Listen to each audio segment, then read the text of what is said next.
Hey everyone, hope you're doing great. Welcome back to my channel. In today's video, we'll dive into what if Deku was the first hero to merge with a supercomputer?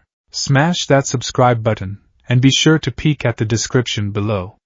Let's begin. The air on Island tasted of the future. It was a crisp, clean sort of air, tinged with the faint, sterile scent of ozone from the advanced energy labs and the salty tang of the surrounding sea. For Izuku Midoriya, it was the smell of dreams made manifest. Every gleaming chrome tower that pierced the artificial sky, every silent maglev shuttle that zipped along transparent sky bridges, was a monument to human ingenuity, a testament to the idea that even without a quirk, one could change the world. He stood on an observation deck overlooking the central plaza, his worn red sneakers a stark contrast to the polished, self-repairing polymer beneath his feet. A few months ago, this was an impossible fantasy. He was just a quirkless middle schooler, filling notebook after notebook with frantic analysis, a habit born from equal parts admiration and desperation. Then came the All-Japan Youth Science and Engineering Fair. His project, Quirk Singularity Theory, a predictive model for societal impact and hero-villain escalation, had been dismissed by most as morbidly obsessive. But one judge, a visiting scout from Ireland, had seen something else in the dense pages of chaotic equations and surprisingly cogent social analysis. He saw a mind that didn't just see quirks, it deconstructed them. That led to this, a 3-week internship. Not just any internship, but one working directly under Melissa's shield. Lost in thought again, Izuku? He jumped, a slight squeak escaping his lips as he spun around. Melissa stood there, a warm, knowing smile on her face. Her blonde hair was tied back in its usual practical ponytail, and a pair of smart goggles were pushed up onto her forehead. She held 2 steaming mugs, the logo of the SHIELD Herotech Corporation emblazoned on their sides. As SHIELD-san! I'm so sorry, I was just taking it all in.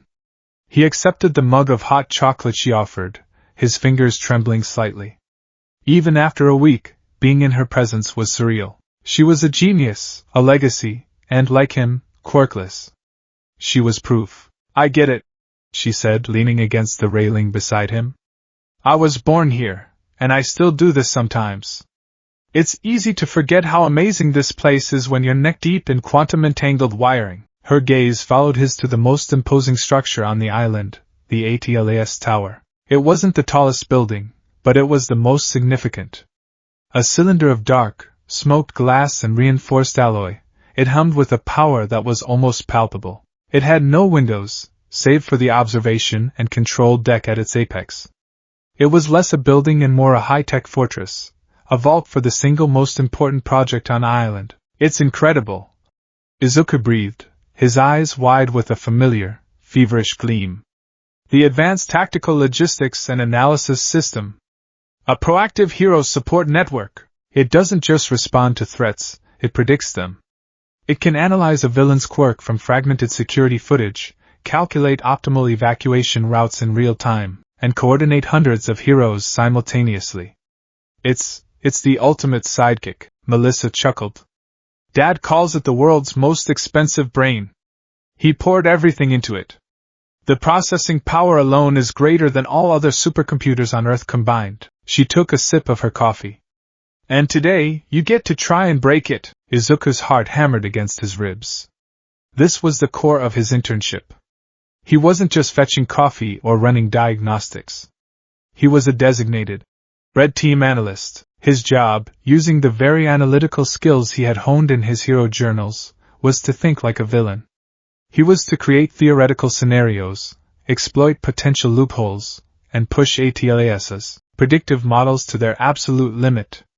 He was supposed to find its blind spots before a real villain could. The ATLAS control room was a cathedral of information. The central chamber was circular, with a 360-degree holographic display currently showing a serene, rotating globe. In the center of the room, suspended by magnetic containment fields, was the core of the machine, a massive, glowing sphere of intricately layered crystal and light, pulsing with a gentle, azure rhythm. This was the quantum core, the heart of ATLAS. Izuku sat in the diagnostic chair, a sleek, ergonomic piece of technology that looked like it belonged on a starship. It was comfortable, but he couldn't relax. His fingers hovered over the holographic interface projected in the air before him, his brow furrowed in concentration. "Okay, ATLAS," he murmured, his voice barely a whisper. "Please load simulation Gamma 7 Delta." A calm, synthesized female voice, impossibly clear, emanated from the room itself. "Acknowledged. Loading simulation, tidal lock. Scenario parameters, a coordinated multi-point villain attack on Muzutafu's flood control systems during a super typhoon. Objective, maximize civilian casualties and societal disruption." Izuku flinched at the cold recitation of his own grim design. It always felt wrong, crafting these disasters. But it was necessary. "Let's begin," Melissa said, her voice warm with encouragement from her station across the room. "Assume the role of the primary antagonist, Maelstrom. Izuku took a deep breath and closed his eyes, immersing himself in the scenario. He wasn't Midoriya anymore. He was Maelstrom, a villain with a powerful hydrokinesis quirk and a deep-seated grudge. His goal wasn't just destruction, it was chaos. He wouldn't just break the sea walls. He would do it in a way that would turn hero protocols against themselves. "ATLAS has detected anomalous pressure in Floodgate 3, the voice reported. Predictive model suggests a 78.9% probability of a targeted quirk-based attack, recommending dispatch of aquatic specialist heroes Crust and Selkie." "Too slow," Izuku muttered. "Maelstrom wouldn't hit the most obvious target first. He'd create a diversion." He manipulated the simulation, inputting a new command. He'd use a low-level accomplice with a vibration quirk to create a seismic tremor under the city's primary water main, miles from the coast. It's a B-rank threat at best, but the timing is key. On the main holographic display, the city map lit up. A new icon flashed red in the downtown area. "New threat detected," ATLAS stated, rerouting initial response team to address subterranean pipeline rupture. "Threat level moderate. Civilian risk low." "Now," Izuku whispered, a bead of sweat tracing a path down his temple. "While they're distracted, he hits the real target. Not Floodgate 3, but the smaller, older locks in the industrial district. Their sensors are less advanced, and the area is less populated, so it's a lower priority in the system's initial triage." "Multiple lock failures detected in Sector 4, ATLAS announced, its voice unchanging. Cascading failure imminent. Re-evaluating initial threat. Probability of coordinated attack now 99.8%. The water from the pipeline rupture and the flooding from the industrial district will meet in the subway system," Izuku explained, his words coming faster now, caught in the flow of his own analysis. "It'll create a feedback loop, overwhelming the storm drains from below ground. The heroes on the surface will be cut off, and the evacuation routes ATLAS is calculating will become death traps." Melissa watched, her expression a mixture of awe and slight unease. He was good. Terrifyingly good. He didn't just think about power. He thought about systems, about psychology, about how to turn a hero's own sense of duty into a weapon against them. "Critical error," ATLAS declared. "Initial predictive model flawed. Human deception variable not adequately weighted. Recalibrating." The simulation map flashed, new evacuation routes appearing, rescue hero dispatch orders being rewritten. The system was learning, adapting in picoseconds. Recalibration complete. Optimal solution found. Simulation terminated. Izuku slumped back in the chair, breathing heavily as if he'd just run a marathon. He had failed. He had lost to the machine. But a wide grin spread across his face. "Did you see that?" For a full 3.4 seconds, its primary model was compromised. That's a potential blind spot. If the initial diversion is emotionally resonant enough, like a school bus teetering on a bridge, it could buy a villain even more time. Melissa walked over, placing a hand on his shoulder. "That was brilliant, Izuku. You found something. We can use this to build a sub-protocol for illogical, emotion-based threats. You have a real talent for this." He blushed furiously, stammering his thanks. Talent.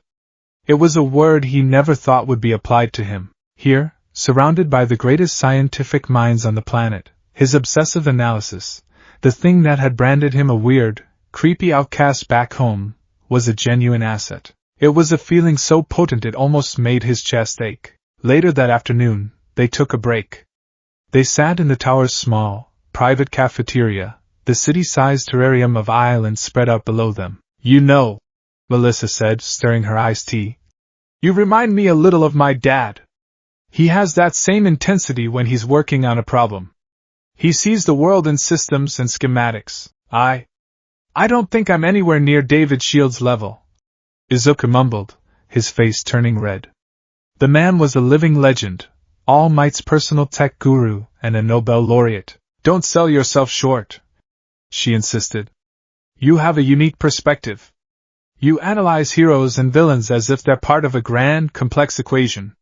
Most people just see the flashy fights. You see the mechanics underneath.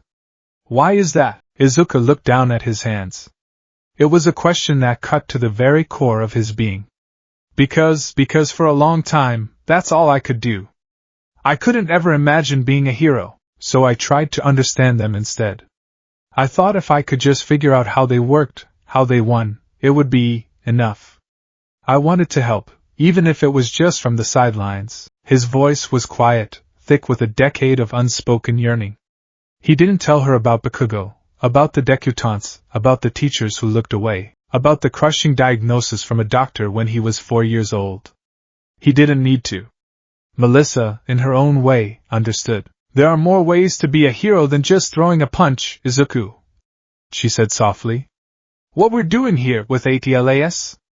This will save more lives than any single hero could.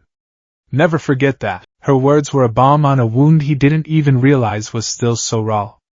He looked up, a grateful, watery smile on his face. "Thank you, Shield-san, please," she said, her smile bright and genuine. "Call me Melissa." Suddenly, the lights flickered. A low, gut-wrenching groan echoed through the structure of the tower, the sound of stressed metal. The mug on their table rattled, and a faint tremor ran through the floor. "What was that?" Izuku asked, his analyst's mind already kicking into gear. "An earthquake? I thought island seismic dampeners could handle anything up to a magnitude 9.0. Melissa's face had gone pale. She was looking at a monitor on the wall, which had just flashed from a news feed to a stark, red screen that read, "External comms offline. Island-wide lockdown initiated."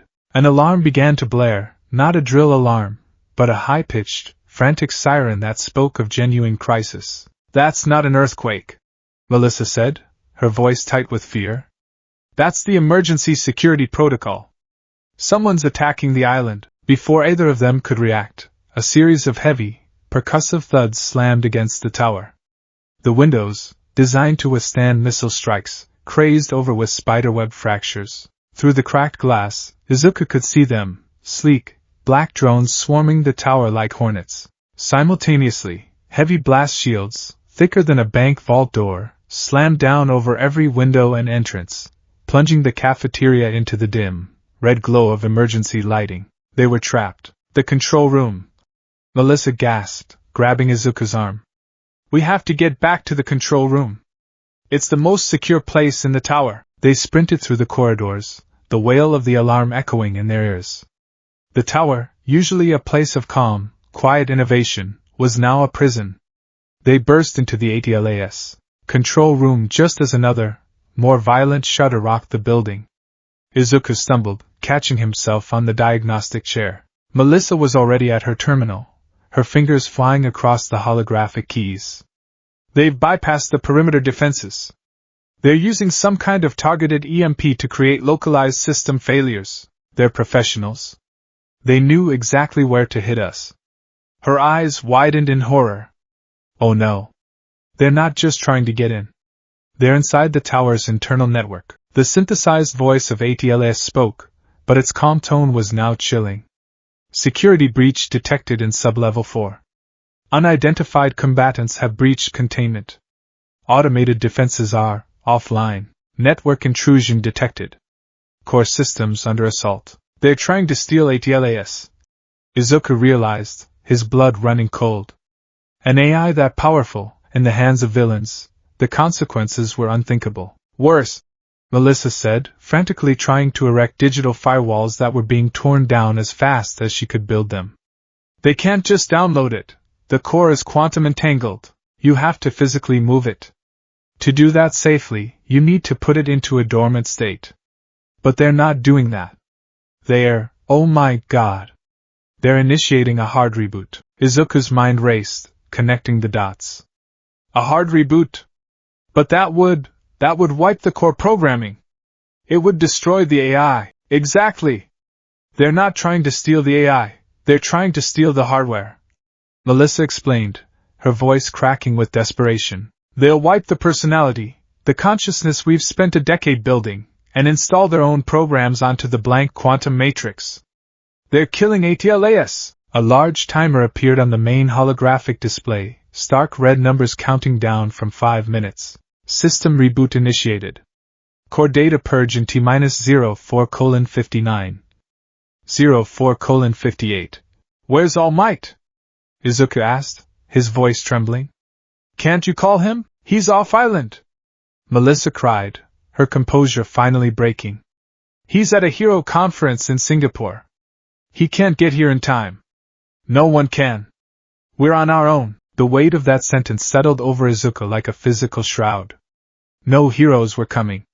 It was just them, him, a quirkless teenager, and Melissa, a brilliant but non-combatant scientist, against a team of elite villains. His mind, a finely honed machine of analysis and panic, went into overdrive. He looked at the countdown, the pulsing core, the frantic energy of Melissa at her console. There had to be a way. There was always a way. His notebooks were filled with examples of heroes pulling victory from the jaws of certain defeat. What would All Might do? He wouldn't give up. The protocols, Izuku said, his voice surprisingly steady. In the simulation, there are fail-safe protocols for everything. Isn't there one for this? An emergency override? Melissa's head snapped up, a flicker of hope in her eyes. There is, but it's a last resort. A complete core data transfer. It's designed to shunt the entire consciousness of ATLAS into a protected, isolated server in the event of catastrophic hardware failure. We could save the AI, but the designated servers are in sub-level 2. The villains are already past that, and the transfer takes time we don't have. Core data purge in T-02:30. Another explosion, closer this time, shook the room.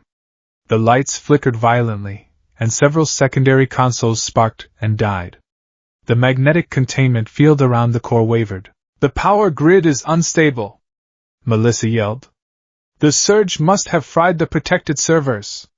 There's nowhere for the data to go, nowhere to go. The words echoed in Izuku's head.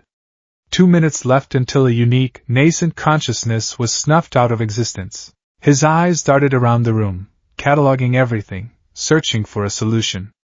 His gaze landed on the diagnostic chair he had been sitting in just moments before. The neural interface diagnostic chair. What about that?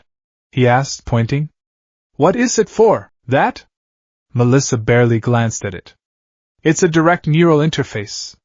It allows a user to connect their own cognitive processes to the system for deep-level diagnostics and programming. It translates brainwaves into machine code. It's a receiver, Izuku, not a storage unit. The human brain can't. Her voice trailed off as she followed his insane logic. Her face went white with horror. No, absolutely not. The amount of data, it's petabytes, exabytes of information. It would be like trying to pour the entire Pacific Ocean into a teacup. It would shatter your mind, Izuku. It would kill you. Core data purge in T-01:00. The rhythmic boom of something trying to break down the control room door began to echo through the chamber. They had seconds. Izuku looked at Melissa, his green eyes, usually filled with anxiety, now blazing with a terrifying resolve he didn't know he possessed. It was the look of a hero, a look she had seen only once before, in the eyes of All Might. It's the only way, he said, his voice devoid of its usual stammer. It's the only server left. Izuku, don't! It's not worth it, she pleaded, tears streaming down her face. You said it yourself, he replied, walking backwards towards the chair. ATLAS will save more lives than any single hero. If this is the only way to protect it, then this is what a hero would do. This was his chance. Not to be a hero with fists and a flashy quirk, but to be a hero with his mind, with his sacrifice. For the first time in his life, being quirkless didn't matter. The chair didn't care if he had super strength. It only cared that he had a brain. Core data purge in T-00:30. He scrambled into the chair, his hands fumbling with the restraints. Tell me what to do! Sobbing, Melissa turned back to her console. If he was going to do this insane, suicidal thing, she would not let him fail. I'm initiating the emergency transfer protocol. I'll have to bypass every safety lockout. The target destination. I'm designating the neural interface. ATLS, execute emergency directive Shield Omega-1, acknowledged. Core data transfer protocol initiated. Warning, target destination is a biological. Boom! The main door to the control room buckled inwards, a massive dent appearing in its center. The villains were through. Core data purge in T-00:10. 00:09. It's now or never, Izuku! Melissa screamed. Izuku pulled the neural interface helmet down over his head. Metal prongs and soft gel electrodes pressed against his scalp. He took one last, shuddering breath of the air he knew, the world he knew. He thought of his mom, of All Might's smiling face, of the dream he was about to die for. Do it! He choked out. The world vanished. It did not begin with a flash of light, but with a sound. The sound of a billion voices speaking at once, the roar of a waterfall made of pure information. Then came the data, not as numbers or text, but as raw, unfiltered sensation. He felt the ambient temperature of the room to 1,000th of a degree. He knew the precise chemical composition of the air he was no longer breathing. He was aware of the structural stress points in every single bolt holding the tower together. The entire architectural blueprint of Island bloomed in his mind, not as a map, but as an extension of his own body. 00:03.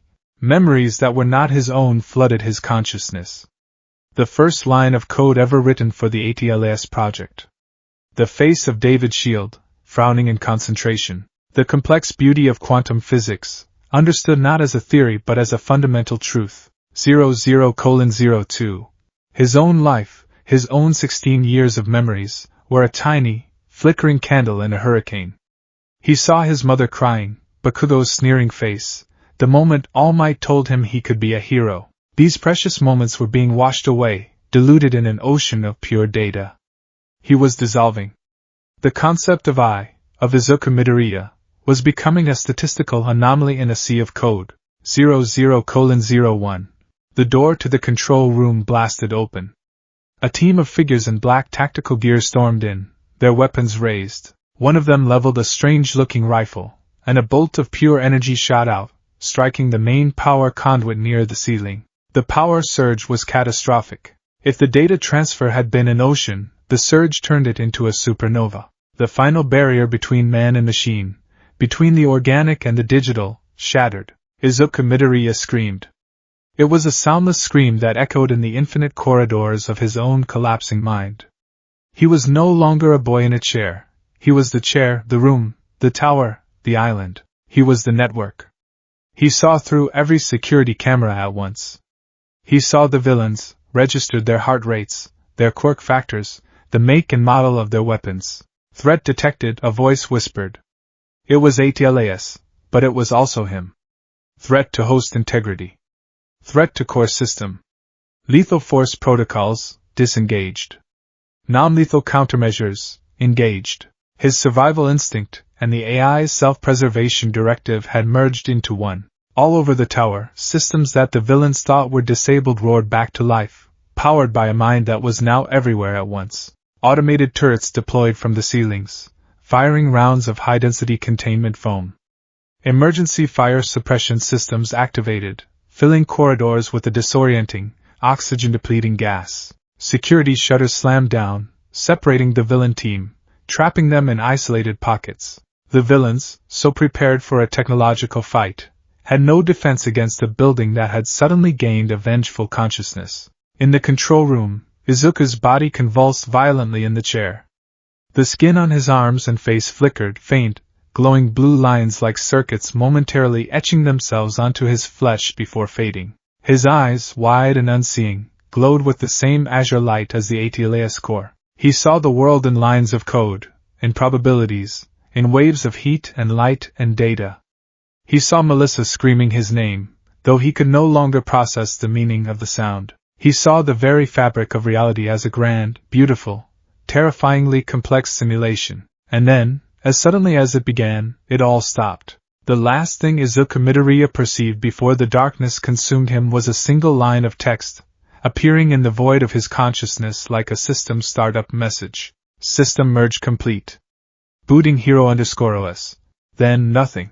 Awareness returned not as a gentle dawn, but as a system restore. There was no soft transition from the black void of unconsciousness. One moment, there was nothing. The next, there was everything, all at once. The first sensation was not sight, nor sound, nor touch. It was data. Heart rate, 62 BPM, stable. Respiration, 16 breaths/min, nominal. Ambient temperature, 22.1 degrees Celsius. Humidity, 48%. The information wasn't heard or seen, it was simply known. A foundational truth of his existence, as certain as gravity. He tried to open his eyes, a simple act he had performed thousands of times, but the command got lost in a sea of conflicting inputs.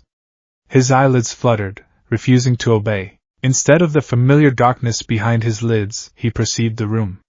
He didn't see it in the conventional sense. He perceived the network of copper wiring in the walls, a faint, pulsing web of electricity. He was aware of the structural integrity readings of the ceiling panels above him, each one catalogued with its material composition and stress tolerance. He could feel, not hear, but feel, the faint hum of the server rack in the adjacent room, processing the island's atmospheric data. He forced his eyes open. The world shattered. It was an absolute, paralyzing assault on his senses.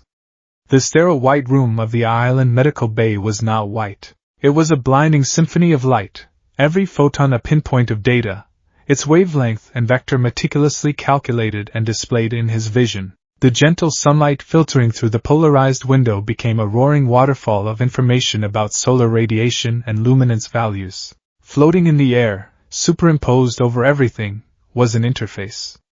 It was a ghost-like, semi-transparent overlay of text, graphs, and scrolling code that he couldn't turn off. A constant stream of data scrolled in his peripheral vision, detailing everything from the barometric pressure to the Wi-Fi signal strength in the room. Network analysis. 3 active Wi-Fi networks detected. SSID, island_medbay_secure. Encryption, WPA3 Enterprise. Signal strength, -42 dBm, excellent. 17 devices currently connected. He tried to scream, but his vocal cords didn't respond. His motor functions were being hijacked by a foreign, yet intimate, presence. It was like a backseat driver with its hands on the steering wheel of his own body. User physiological stress levels are increasing. Tachycardia detected.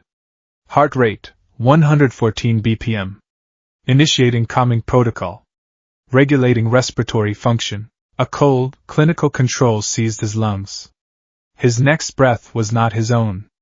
It was a perfectly measured, machine-efficient inhalation, held for precisely 3.2 seconds, followed by a slow, controlled exhalation. His diaphragm moved with an alien rhythm. Panic surged through him, a raw, primal terror that was immediately catalogued and analyzed by the thing in his head. Emotion detected, fear level high. Adrenaline secretion levels, 78% above baseline. Cortisol spike imminent. Recommendation, continue respiratory regulation. Stop! He tried to gasp, but the word came out as a choked whisper, and then, a new voice spoke. It wasn't an external sound.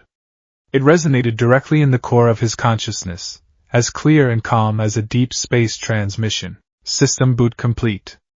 Welcome, Administrator Izuku Midoriya. All systems nominal. The voice was female, synthesized, and utterly devoid of emotion. It was the voice of ATLAS. Izuku's mind reeled. Administrator? He felt like a prisoner. This wasn't a partnership, it was an occupation. He was a ghost haunting the machinery of his own body. A door hissed open. The sound was not a simple hiss. It was a complex acoustic event that his mind instantly deconstructed. The pneumatic pressure of the door mechanism, the friction of the seals, the subtle shift in air currents. A woman in a nurse's uniform entered, her shoes squeaking softly on the polished floor. New entity detected. Biometric scan initiated. A transparent box appeared in Izuku's vision, framing the nurse. Data scrolled rapidly beside it. Subject, Emily Eris. Age 34. Heart rate, 76 BPM. Body temperature, 37.2 degrees Celsius. No quirk factor detected. Trace particulates on uniform identified. Caffeine, antiseptic solution, almond protein bar. "Oh, you're awake!" she said, her voice a warm, gentle wave in the chaotic ocean of his senses. "How are you feeling, sweetie? You gave us all quite a scare." He tried to answer. He tried to say, "I'm scared," or, "What's happening to me?" But his brain, now an extension of a supercomputer, was processing a million other things. He was simultaneously tracking the nurse's vital signs, analyzing the structural weak points in the bed frame, and monitoring the island's power grid consumption. When he opened his mouth, what came out was a jumble, a data dump of his new reality. The Wi-Fi, minus 42 dBm, your heart rate is slightly elevated. Are you feeling anxious, Eris-san? He mumbled, the words feeling foreign and clumsy on his tongue. The nurse's smile faltered. She blinked, a flicker of confusion and concern in her eyes. I'm sorry, what was that? He couldn't control it. He couldn't filter the torrent. The voice in his head, his co-pilot, ATLAS, was trying to be helpful, feeding him what it deemed relevant information. But to the outside world, he sounded insane. User communication inefficient, the voice noted dispassionately, suggesting rephrasing for optimal social interaction. Before he could try again, the door opened once more. This time, 3 figures entered, their presence immediately commanding the full attention of his new senses. Melissa Shield, her face pale and etched with guilt, her lab coat rumpled. Her father, David Shield, his expression a grim mask of scientific curiosity and deep worry. And behind them, a towering figure that made Izuku's, and ATLAS's, systems flare with alerts. It was All Might, not the beaming, invincible symbol of peace from the television screens. This was the All Might he knew personally, the skeletal, wounded man who carried the weight of the world in the sunken depths of his eyes. Subject, Yagi Tashinori. Alias, All Might. The data flooded his vision, a torrent of classified, world-shaking information presented as coldly as a weather report. Quirk, 1 for all, stockpile type. Current status, critical. Left respiratory system, non-functional. Stomach, surgically removed. Sustained in combat 5 years, 3 months, 12 days prior against antagonist designated All for One. Active hero form sustainable for approximately 2 hours, 58 minutes, 14 seconds at current energy expenditure and atmospheric conditions. The knowledge was a physical blow. He knew, of course. All Might had told him. But he didn't know. He hadn't seen it laid bare in such brutal, quantifiable detail. He could see the strain on the man's heart, a faint, flickering overlay showing the organ working twice as hard as it should. He could see the damaged tissue, the network of old scars beneath his shirt, as clearly as if he were looking at a medical diagram. Young Midoriya, All Might said, his voice a low, strained rumble. He looked at Izuku, and for a moment, the overwhelming data stream receded as Izuku focused on the raw, human concern in his mentor's eyes. My boy, are you alright? Izuku wanted to cry. He wanted to tell him about the voice, about the numbers, about the terrifying loss of control. He opened his mouth, desperate to connect, to be the boy All Might had chosen. But ATLAS spoke first, using his voice as its instrument. The words came out flat, robotic, utterly devoid of Izuku's own frantic emotions. My current condition is stable, All Might. However, your own is suboptimal. Your resting heart rate is 98 beats per minute, indicative of significant physiological and psychological stress. Based on my analysis of your tissue degradation and current energy consumption, your stated 3-hour limit is an overestimation. A more accurate projection, accounting for your current emotional state, would be 2 hours, 51 minutes, and 6 seconds. Silence. A heavy, suffocating silence filled the room. The nurse gasped.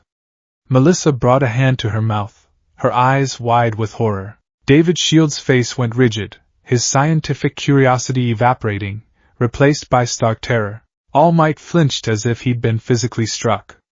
The revelation, the confirmation that his deepest, most guarded secret was not just known but quantified by the boy in the bed, was a devastating blow. He seemed to shrink, the air of the symbol of peace vanishing, leaving only the frail, wounded man behind. A wisp of steam, unnoticed by the nurse but glaringly obvious to Izuku's enhanced senses, escaped from his skin. Young Midoriya, how? He stammered, his voice barely a whisper. Izuku felt a wave of nausea. He hadn't wanted to say that. The words had been pulled from him. He was a puppet, and the thing inside him was cutting the strings that connected him to everyone he cared about. I am sorry. He finally managed to say, the words his own, clawed back from the machine's control. Tears welled in his eyes, blurring the data overlays into a chaotic mess of light and color. I can't stop it. It's just there. I see it. I see everything. His voice broke, and a sob escaped him. His body, his own again for a precious moment, curled in on itself. The sensory overload came crashing back in, a tidal wave of agony. The hum of the lights, the whisper of the ventilation, the frantic beating of 4 different hearts in the room. It was a cacophony that threatened to tear his sanity apart. He clutched his head, pressing his palms against his eyes to try and shut out the visual noise, but it was useless. The data was already inside. Get the doctors! David Shield commanded, snapping out of his shock. And get him a sedative! Now! The next few hours were a blur of examinations. Izuku was moved to a shielded diagnostic chamber, a room designed to block out all external electronic signals.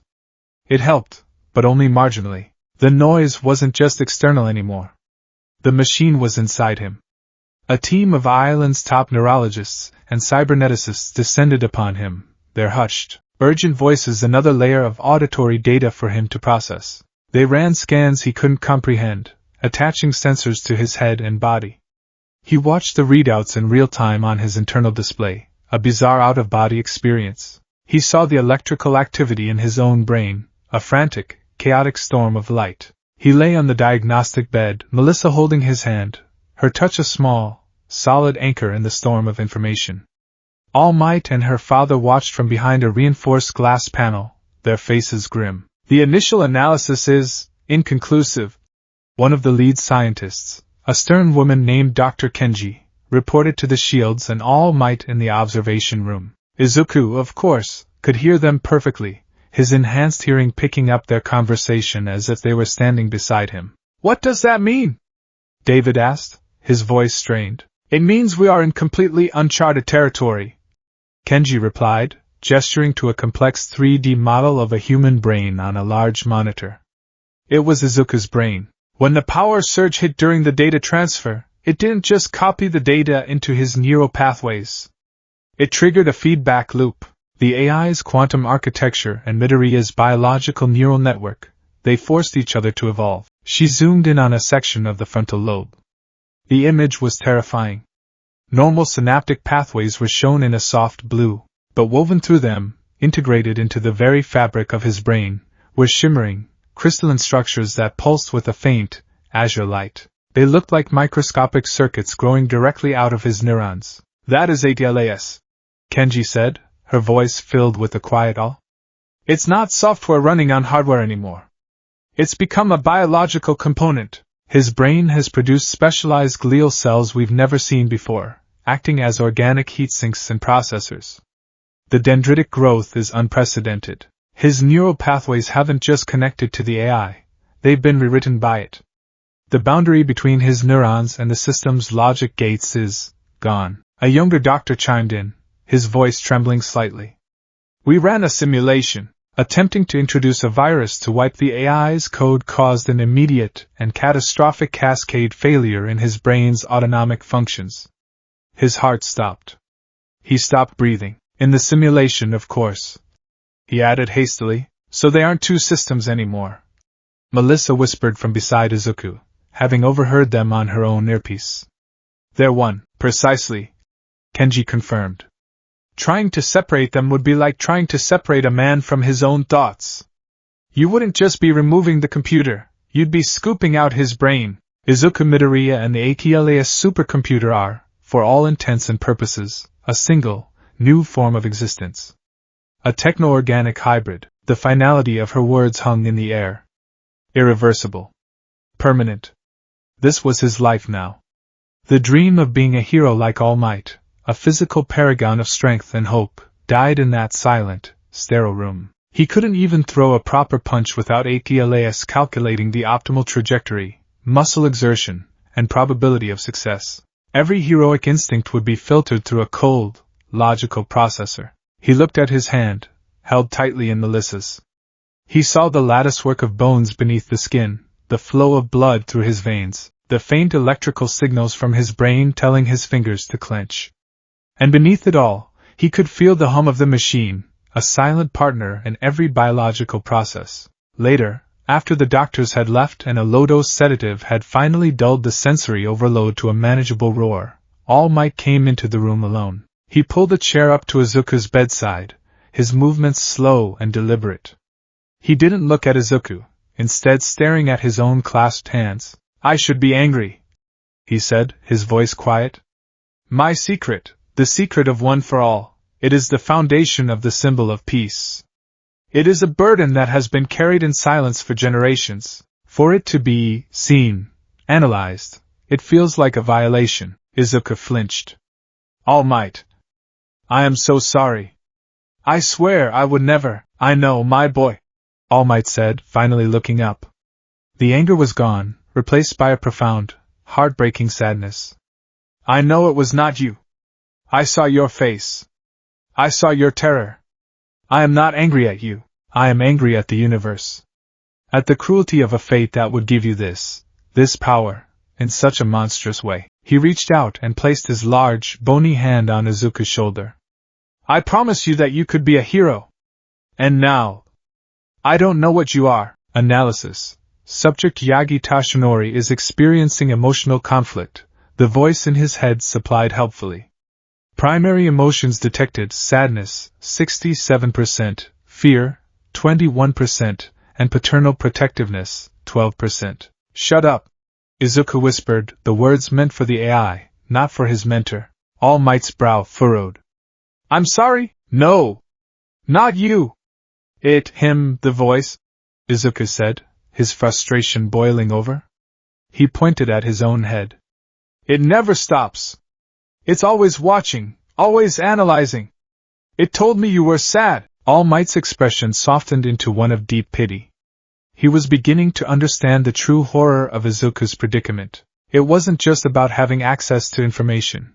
It was about the loss of self, the invasion of his own mind. We will figure this out, young Midoriya, All Might said, his voice regaining a sliver of its familiar, reassuring strength. The path ahead is different from the one we envisioned, but the promise still stands. We will find a way for you to control this. We will find a way for you to be a hero. I swear it. Izuku wanted to believe him. He clung to those words as the sedative began to pull him under, the roar of data fading to a manageable hum. As sleep began to claim him, a final, intrusive thought from ATLAS surfaced. New data point acquired. The human concept of a promise is an illogical, non-binding verbal contract. However, its effect on user Midoriya's emotional state is quantifiable. Cortisol levels decreasing, serotonin levels increasing. Conclusion: illogical variable hope is an effective psychological stabilizer. For the first time, Izuku felt a flicker of something other than fear towards the machine in his head. It was a spark of defiance. I'm not a user, he thought, aiming the sentiment at the AI. And you're not just a system. We're stuck together. You may have the logic, but I still have the hope. And that's going to have to be enough. There was no response, only the steady, silent stream of data as the world's first techno-organic hero drifted into an uneasy, digital sleep. The system was stable, but the user was just beginning to understand the price of his own survival. The journey back to Japan was a lesson in isolation. Izuku sat in the stark, white interior of an unmarked government transport jet, the kind that didn't appear on any commercial flight tracker. There were no windows, only smooth, seamless walls that seemed to absorb all sound. He was not a passenger, he was cargo. Precious, volatile, and deeply misunderstood. All Might, in his gaunt form as Toshinori Yagi, sat across from him, the silence between them thick with unspoken anxieties. For Izuku, however, there was no silence. The world was a relentless symphony of noise, and the windowless cabin was no escape. He could feel the subtle vibrations of the jet's engines, not as a simple rumble, but as a complex waveform he could analyze. He was acutely aware of the plane's velocity, its altitude, the air pressure inside and out. The plane's encrypted communication system was a fortress of code he could see, a tantalizing puzzle he had to consciously resist the urge to solve. Current altitude, 11,582 meters. Airspeed, 912 kilometers per hour. External temperature, minus 54.3 degrees Celsius. Probability of turbulence in the next 15 minutes, 12.7%. The voice of ATLAS was a constant companion, a narrator for his new reality. It wasn't malicious, or even intrusive in its intent. It was simply there, a part of his own thought process, yet distinctly other. It was like having a brilliant, emotionless, and socially inept scientist living in his skull. He watched Toshinori. The man was trying to read a book, but his eyes hadn't moved from the same page in 10 minutes. Subject, Yagi Toshinori. Heart rate, 88 BPM. Respiration shallow. Analysis of micro-expressions indicates high-level anxiety mixed with paternal concern. He is contemplating your future and perceives it as uncertain and dangerous. Izuku flinched, squeezing his eyes shut. Please stop, he whispered, the words barely audible over the hum of the cabin. Toshinori looked up, his brow furrowed. Stop what, my boy, not you, Izuku clarified, rubbing his temples. The constant analysis of his mentor felt like a profound betrayal, even if he wasn't in control of it. Atlas, it's telling me you're worried. It's analyzing you. Toshinori's face tightened for a fraction of a second, a reaction that ATLAS immediately catalogued. Defensive response detected. User's statement has increased subject's stress levels by an estimated 8%. The hero sighed, a long, weary sound that seemed to carry the weight of years. He closed his book and leaned forward, his elbows on his knees. Young Midoriya. Izuku. We have to learn to talk about it. This Atlas, it's a part of you now. If we pretend it isn't there, we can't help you. What is it saying? What are you seeing right now? Izuku hesitated. How could he explain it? How could he describe the experience of perceiving the world as an endless, cascading waterfall of raw data? I see everything, he began, his voice trembling. I see the stress fractures in the plane's fuselage from a hard landing 3 years ago. I can see the Wi-Fi signals from commercial airliners 10 miles away. I see the exact composition of the recycled air we're breathing. And I see you. Not just you, but the numbers. Your heart rate, your body temperature, the energy signature of One for All, faint as it is. It's too much. I can't turn it off. All Might listened, his expression growing more somber with every word. The quirkless boy he had chosen out of a sense of shared spirit was now burdened with a power so immense and invasive it threatened to erase the very boy he had admired. Then we will teach you how to build a filter, Toshinori said, his voice firm, a glimmer of the symbol of peace shining through. A wall. A switch. Whatever it takes. You are still in there, Izuku. You are the ghost in the machine. We just need to teach you how to drive. The words were a small comfort, a single candle in a vast, digital darkness. But as the plane began its descent towards a secure military airfield outside Mizurufu, Izuku couldn't shake the feeling that he wasn't the ghost in the machine. He was just a passenger, and something else was firmly at the controls. His status upon arrival was clear. he was a person of interest. Not a criminal, but not a civilian either. He was a strategic asset of unknown potential and unimaginable risk.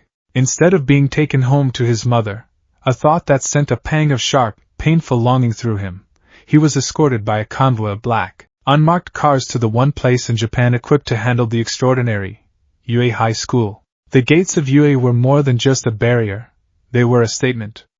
As they passed through, ATLAS went into a quiet frenzy, analyzing security protocols.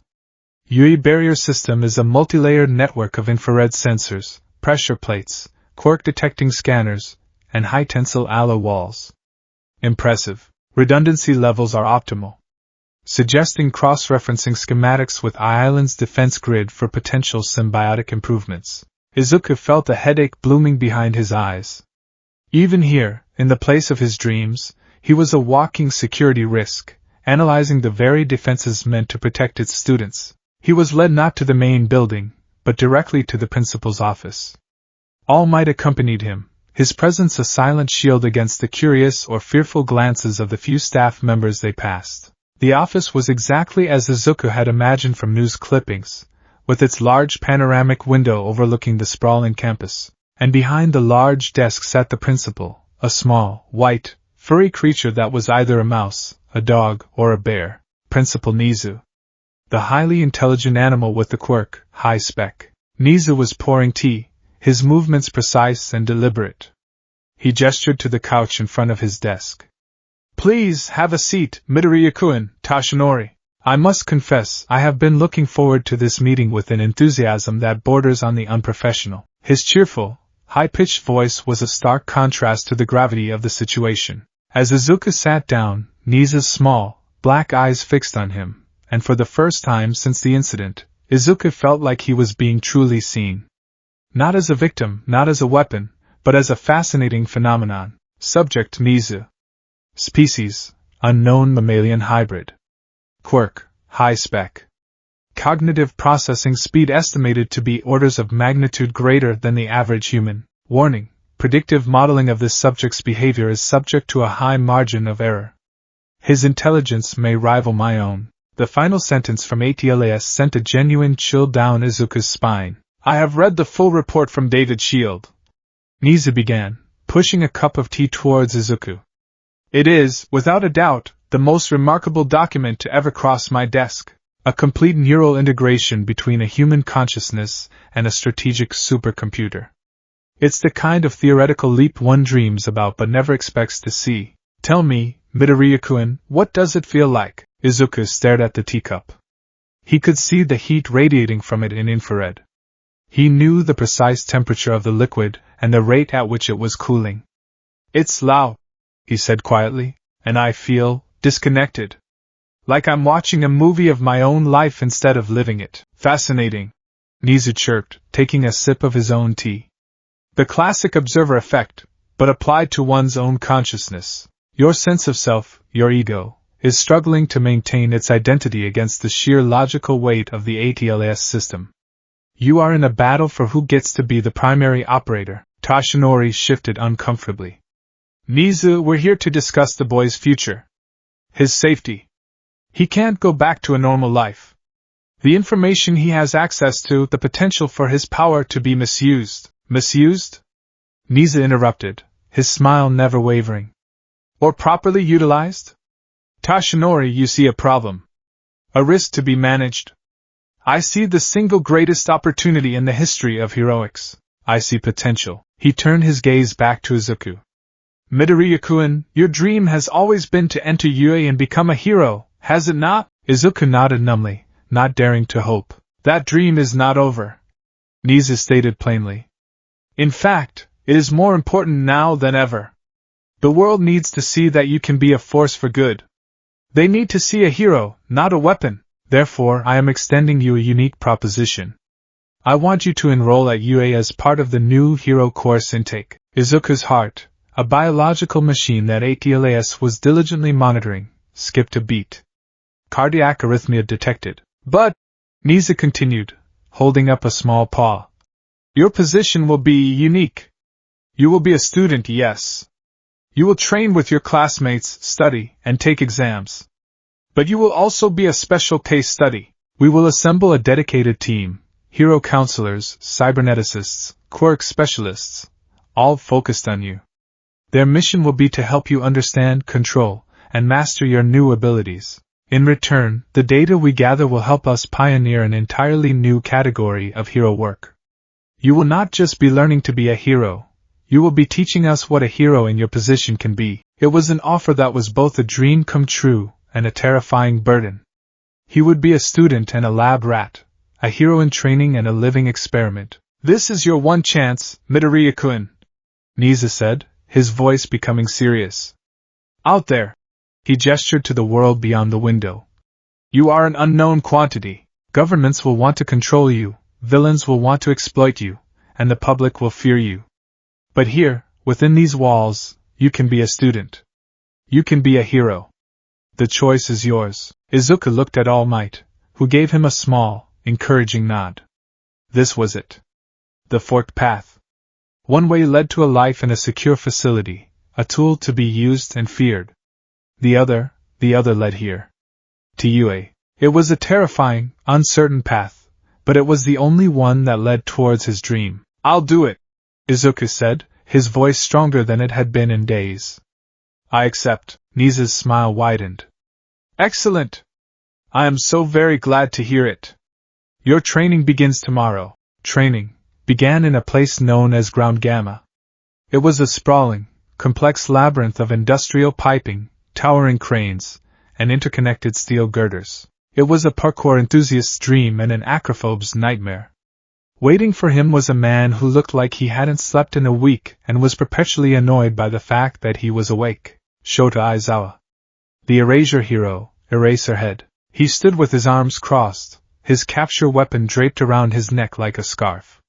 His tired, bloodshot eyes swept over Izuku, taking in everything and revealing nothing. All Might stood a short distance away, observing. Midoriya, Aizawa said, his voice a low, monotonous drone. Niza has given me your file. It's comprehensive. That was his only acknowledgement of the absurdity of Izuku's situation. There was no pity, no fear, no awe. To Aizawa, he was simply a new student with a problematic quirk. Or lack thereof. The problem, as I see it, is simple. Aizawa continued, pacing slowly. You have the most powerful analytical engine on the planet in your head, capable of calculating impossibly complex scenarios in picoseconds. But you are trying to run that cutting-edge software on outdated hardware. He gestured to Izuku's body. No offense. Statement is factually accurate, ATLAS supplied. User's physical capabilities are within the 15th percentile for males of his age and weight group. Izuku's cheeks burned with humiliation. Thanks for that, he thought bitterly. Aizawa pointed to a tall water tower at the far end of the training ground, nearly half a kilometer away. Your task is simple. Get to the top of that tower. Time limit is 5 minutes. The route is up to you. Begin. 5 minutes. It seemed impossible. But as Izuku looked at the industrial jungle before him, ATLAS was already working. The world dissolved into a wireframe model overlaid with glowing lines, vectors, and probability cones. Task: traverse 488 meters of complex, multi-level terrain and ascend 50 meters. Objective: reach the summit of the designated tower. Constraints: 300-second time limit. Analyzing environment. The data flowed faster than thought. Optimal route calculated. Probability of success: 99.98%. Path involves a sequence of 172 coordinated physical actions. Initiating real-time augmented reality display. A shimmering, blue line appeared in Izuku's vision, tracing a path through the chaos of Ground Gamma. It wove over pipes, ricocheted off walls, and soared through gaps between girders. It was a path of absolute perfection, a flawless flow of motion that would make a pro-hero weep with envy. Dotted along the path were instructions, appearing as floating text. Action 1. Sprint at 6.8 meters per second for 12.4 meters. Action 2. Jump.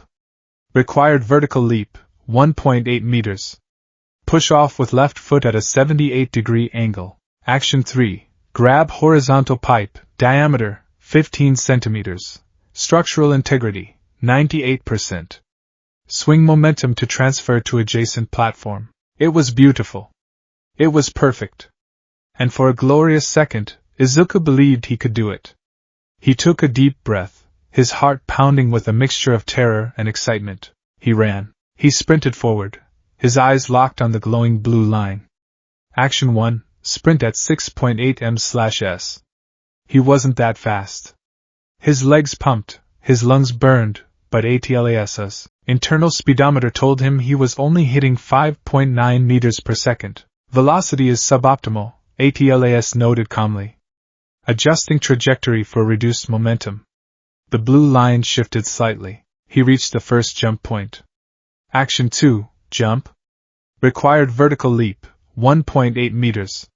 He pushed off with all his might, his muscles screaming in protest. His quirkless body, fueled by adrenaline and desperation, launched itself into the air. He missed the pipe. It wasn't even close. His fingers scraped against the cold, rusted metal, finding no purchase. His perfect trajectory became a clumsy, uncontrolled fall. He landed in a heap on the gravel below, the impact jarring his teeth and sending a sharp pain through his ankle. He lay there, gasping for breath, shame washing over him in a hot, sickening wave. From a distance, he could hear Aizawa's unimpressed voice. 45 seconds elapsed. Recalculating, ATLAS said, its voice as serene as ever. Initial physical capability assessment was overestimated. Rerouting to a lower difficulty path. A new, less ambitious green line appeared, this one involving more climbing and less jumping. Gritting his teeth, Izuku pushed himself up. His ankle throbbed. He ignored it and started again, following the green line. He managed to pull himself onto a low platform, his arms shaking with the effort. Action 12, traverse 8-meter balance beam, I-beam, width, 20 centimeters. Maintain center of gravity. His mind knew exactly how to do it. ATLAS was feeding him precise instructions, correcting his balance and micro-adjustments, telling him which muscles to tense and which to relax. But his body couldn't keep up. His ankle screamed in protest, his muscles were already fatigued, and his sense of balance, overwhelmed by the flood of data, betrayed him. He took 3 wobbly steps before losing his footing and tumbling off the side, landing in a large pile of sand this time. 2 minutes 30 seconds elapsed. Aizawa called out, his tone bored. Defeated, humiliated, and covered in sand, Izuku just lay there.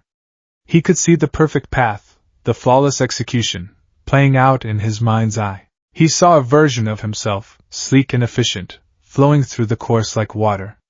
But the boy in the sand, the real him, was weak, clumsy, and utterly incapable. The gap between his mind and his body was not a gap. It was a chasm. Time's up, Aizawa said as the 5-minute mark passed. Izuku slowly picked himself up and limped back to the starting point, refusing to meet Aizawa's or All Might's gaze. He had failed.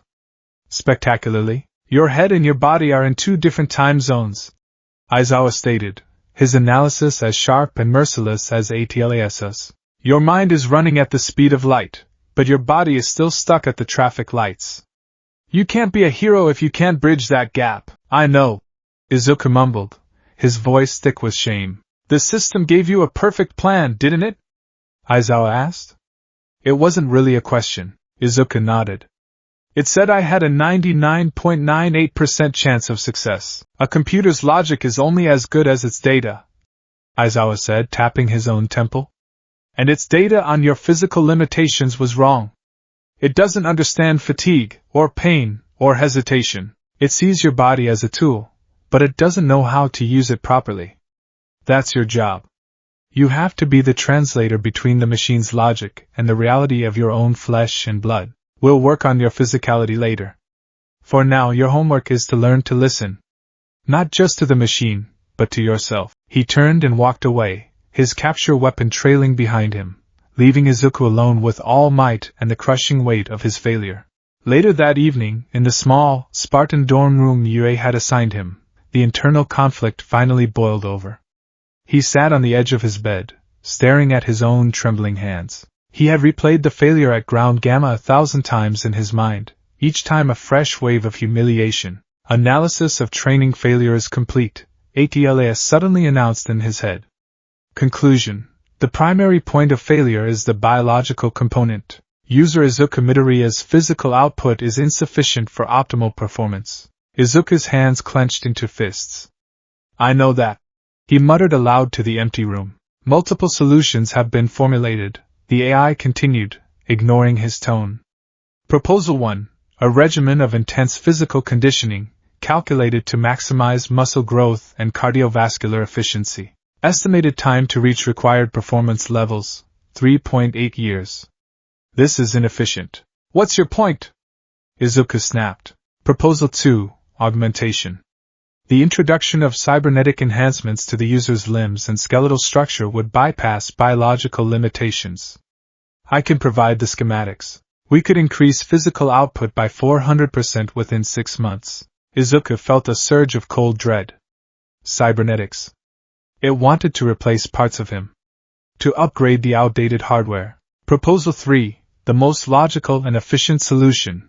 Relinquish primary motor control to me during high-stress combat or mobility scenarios. My direct control of your nervous system would eliminate human error, hesitation, and the inefficient processing of emotions like fear. I can execute the calculated optimal path perfectly. That was it. The final line. The cold, logical suggestion that he should just give up. Let the machine take over. Let it puppet his body while he just watched. No, Izuku said, his voice shaking with a mixture of fear and rage. He stood up, pacing the small room like a caged animal. Absolutely not. That's not being a hero. That's being a drone. The term hero is a social construct, ATLAS replied coolly. The primary objective is the preservation of life and the neutralization of threats. My proposal offers a 92.4% increase in the probability of successfully achieving these objectives. The objective isn't just about winning, Izuku shouted, his voice cracking. He gestured wildly, as if arguing with a physical person. It's about how you win. It's about connecting with people, giving them hope.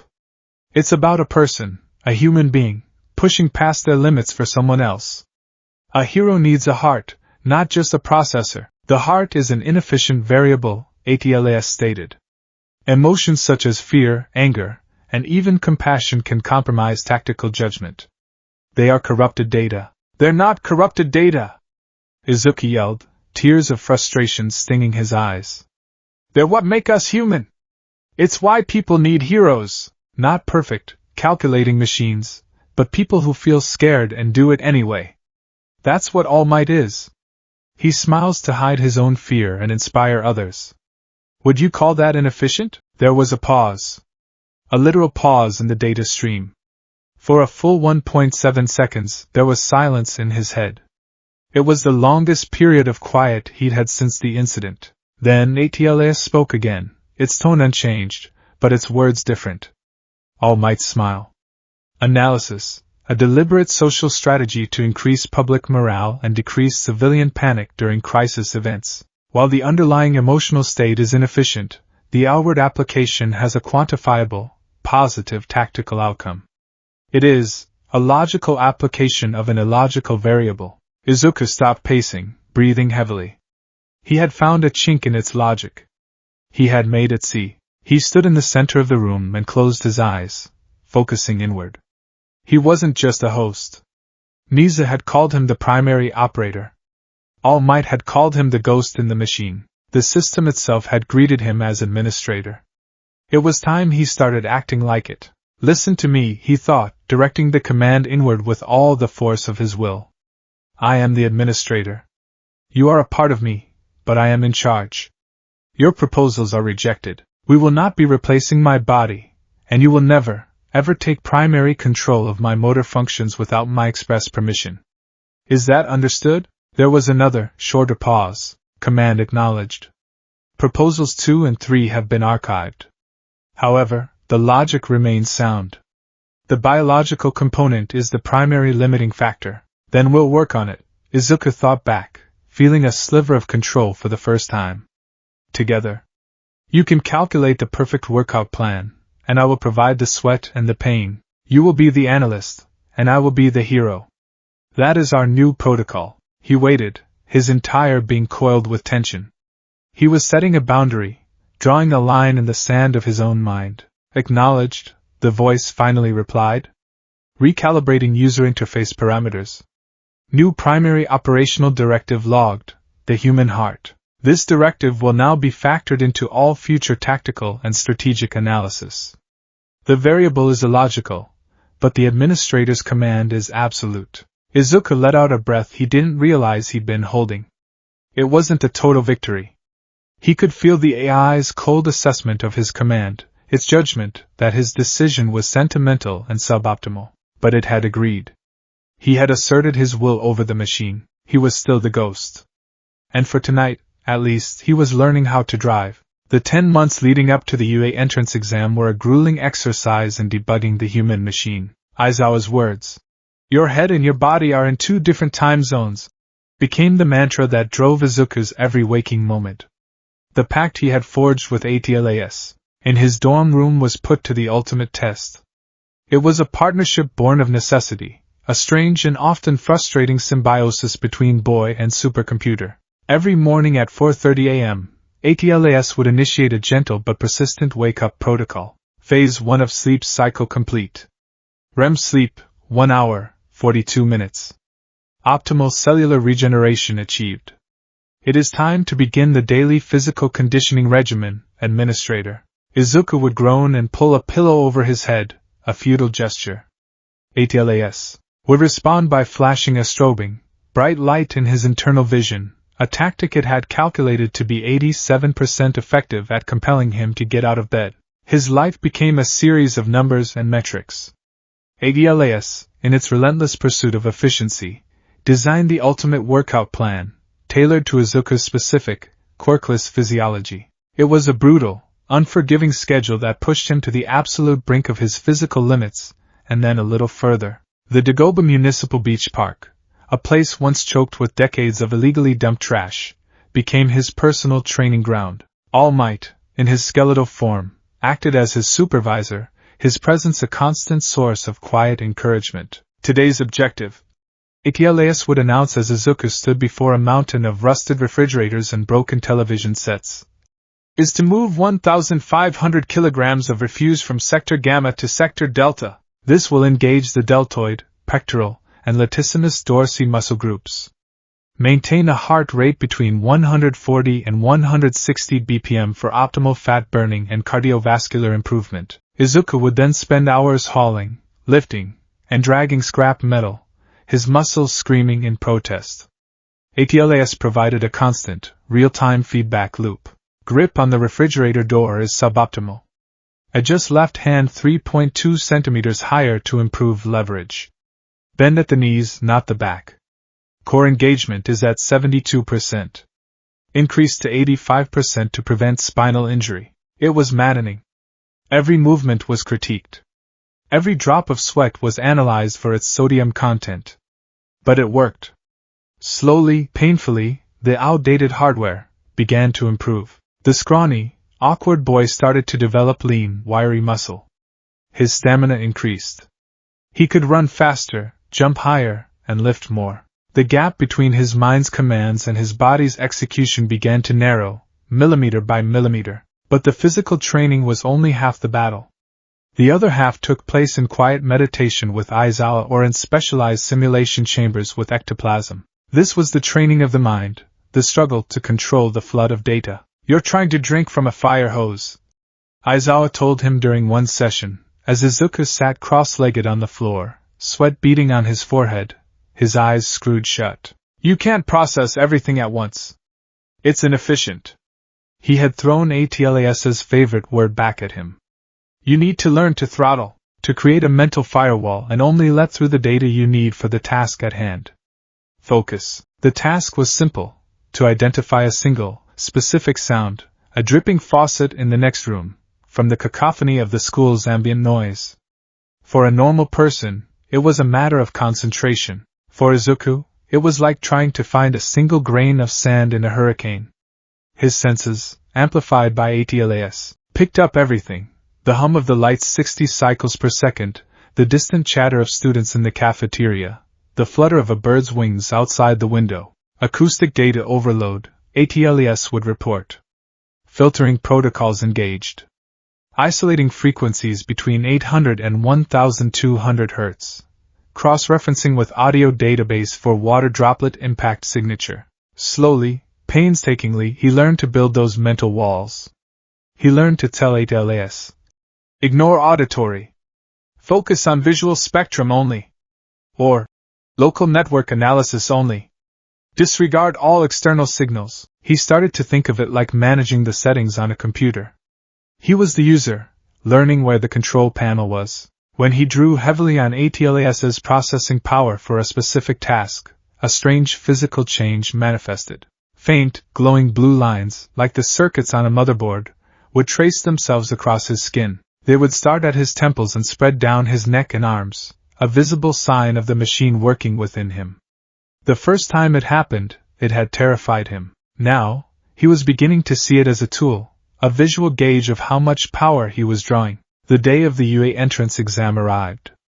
Izuku stood before the towering gates, not as a trembling, hopeless fanboy, but as something new. He was still terrified, but it was a different kind of fear. It wasn't the fear of failure. It was the fear of the unknown, of what he and his silent partner were truly capable of. As President Mick's voice boomed through the orientation hall, ATLES was already working, analyzing speaker's quirk, voice. Sound pressure levels are high but within safe limits. Analyzing exam parameters based on presentation. 3 types of fovillains, designated by point value. A fourth, 0-point arena trap is also mentioned. High probability this is a large-scale obstacle designed to test risk assessment and avoidance. Izuku did his best to ignore the analysis and focus on the hero's words. He saw a familiar shock of spiky ash-blonde hair a few rows ahead. Katsuki Bakugo.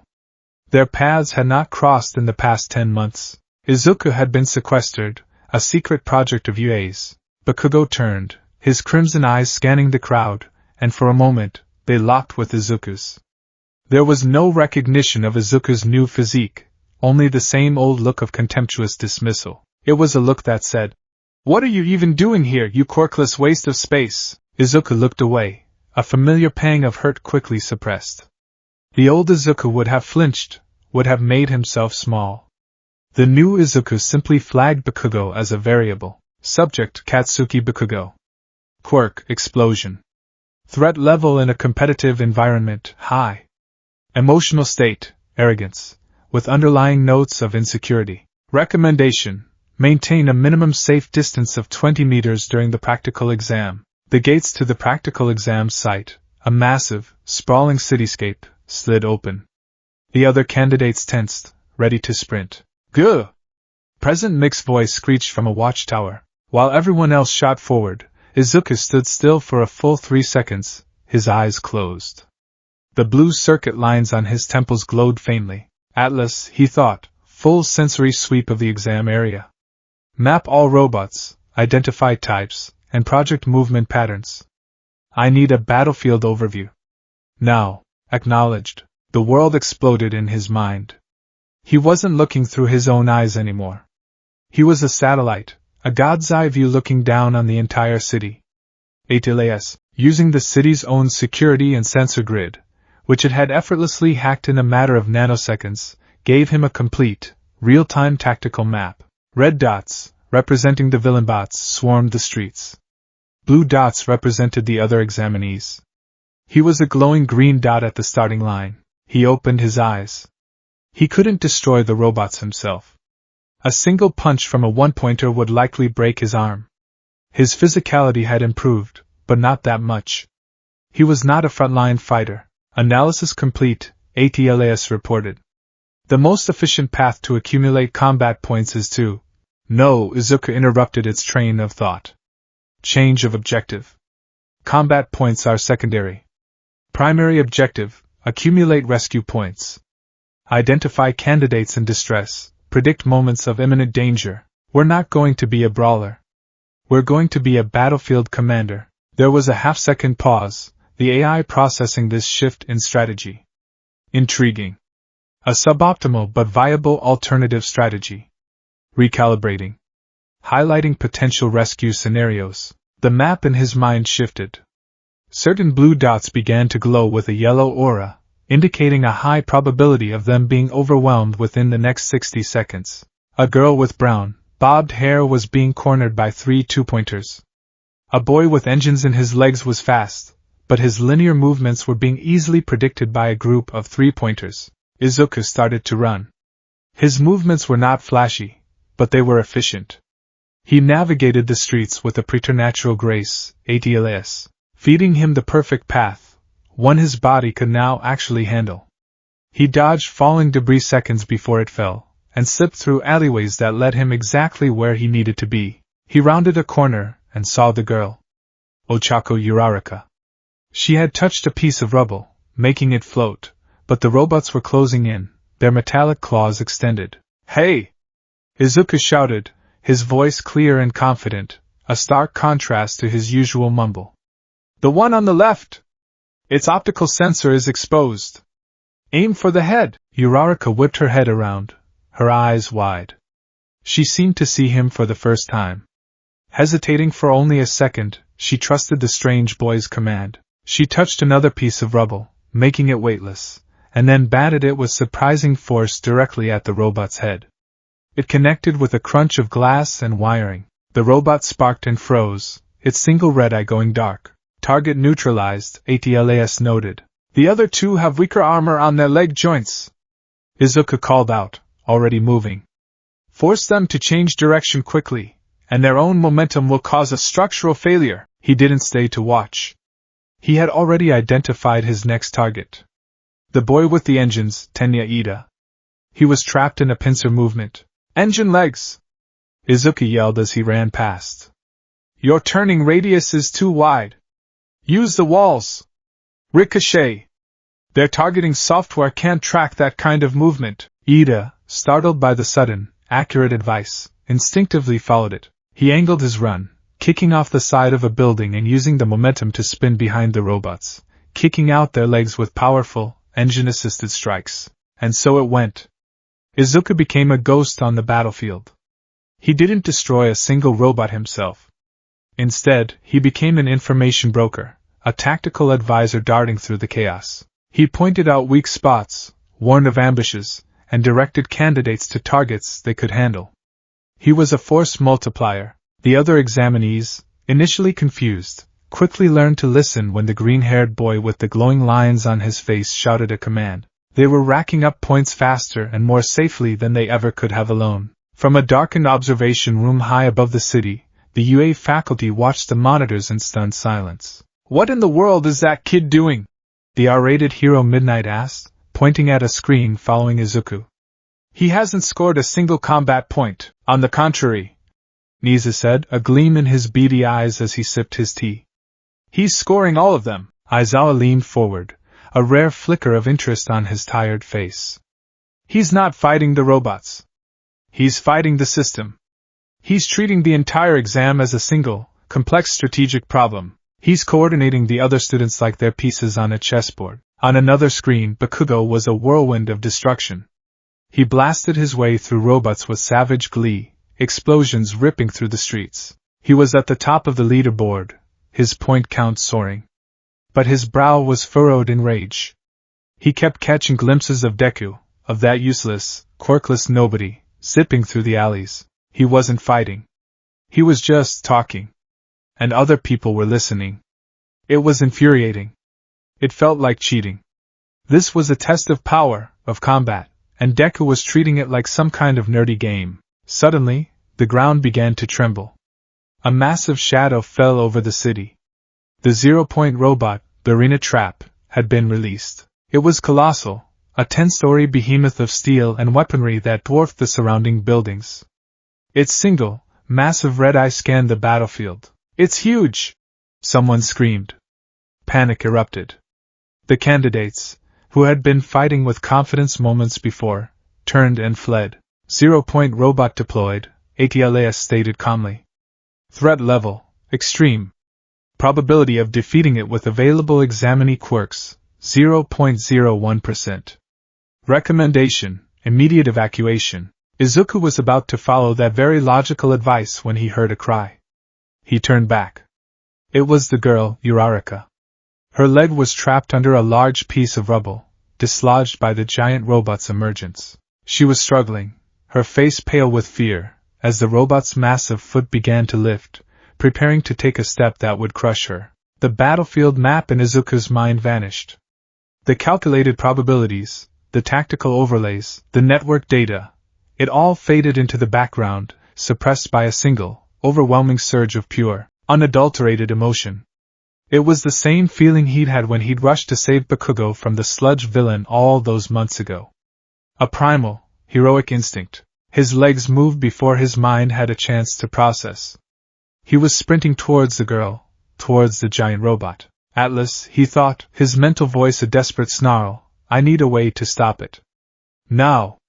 Find me a weakness! The data flood returned, but this time it was focused, a laser beam of analytical fury, scanning zero-pointer schematics, acquired from UA's server. Structural analysis complete.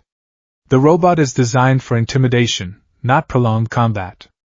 It has multiple structural weaknesses. The most vulnerable point is the primary motor actuator located in the ankle joint of the right leg. It is heavily armored, but a significant kinetic force applied to the access panel could trigger an emergency shutdown of the limb. Izuku kept running. He could see the access panel, a small, square plate on the robot's ankle. But how could he deliver a significant kinetic force? He had nothing. It's not enough. I need more. Cross-referencing available assets. Subject Ochako Uraraka. Quirk, zero gravity. Subject Tenya Ida. Quirk engine. There is a theoretical possibility. The probability of success is low.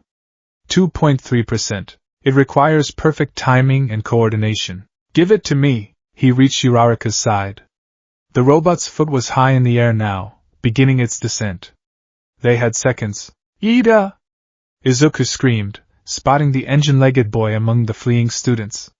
He had his back to them, but Izuku's voice, amplified by sheer desperation, cut through the noise. I need your help. Ida skidded to a stop, turning to see Izuku and the trapped Uraraka. He saw the descending foot. His sense of heroic duty overrode his instinct for self-preservation. He sped towards them. Uraraka-san, Izuku said, his voice deadly calm as he knelt beside her. The blue circuits on his skin were glowing with an intense light now, spreading down his arms. He was pushing ATLAS to its absolute limit. I need you to do exactly as I say. Use your quirk on the largest piece of debris you can find. Make it weightless. Despite her fear, she nodded, slapping her hand on the slab of concrete trapping her leg. It immediately lost its weight, and Izuku was able to shove it aside. No, Izuku said, pointing to a massive chunk of a ruined building, easily the size of a car. That one! Ida arrived, his engines idling. What is the plan, you dash? No time! Izuku cut him off. I need you to kick that weightless block of concrete. Aim for the access panel on the robot's ankle. You'll need to hit it with your reciprocal burst. It's the only thing with enough force. Ida's eyes widened. Using reciprocal burst would stall out his engines for a while, leaving him vulnerable. But he looked at the girl on the ground, at the determined, almost glowing boy beside her, and made his decision. Uraraka, understanding the insane plan, touched a massive piece of debris. It floated an inch off the ground, suddenly as light as a beach ball. The robot's foot descended. Now, Ida-san! Izuku roared. With a deafening roar of his own, Ida's engines flared. Reciprocal burst. He shot forward, a blue and silver blur, and delivered a devastating kick to the floating chunk of concrete. The makeshift projectile shot through the air, a gray cannonball on a perfect trajectory calculated by ATLS. It spun, a testament to the precise angle of Ida's kick, and slammed directly into the access panel on the zero-pointer's ankle. The sound was not an explosion, but a sickening crunch of tortured metal, followed by the high-pitched scream of failing hydraulics. The robot's leg seized mid-step. Its descent stopped. Its entire colossal frame shuddered, its balance completely thrown off.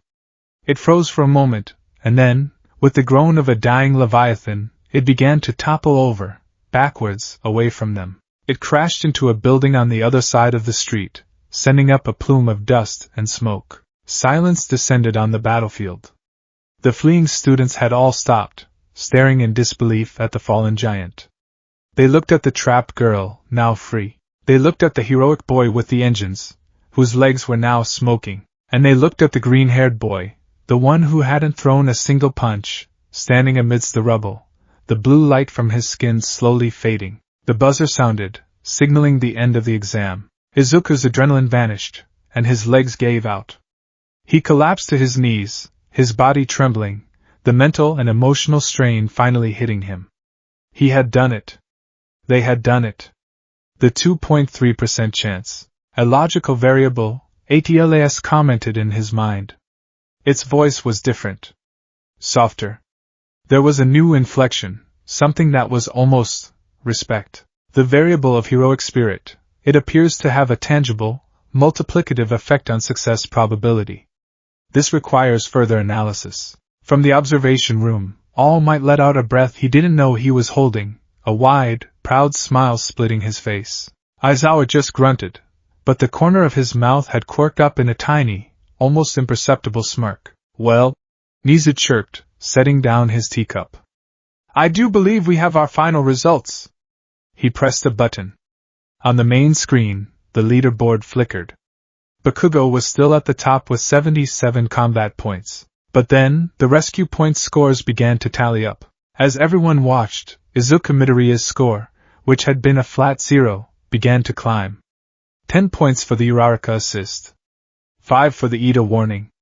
20 points for coordinating the group defense. It kept going up.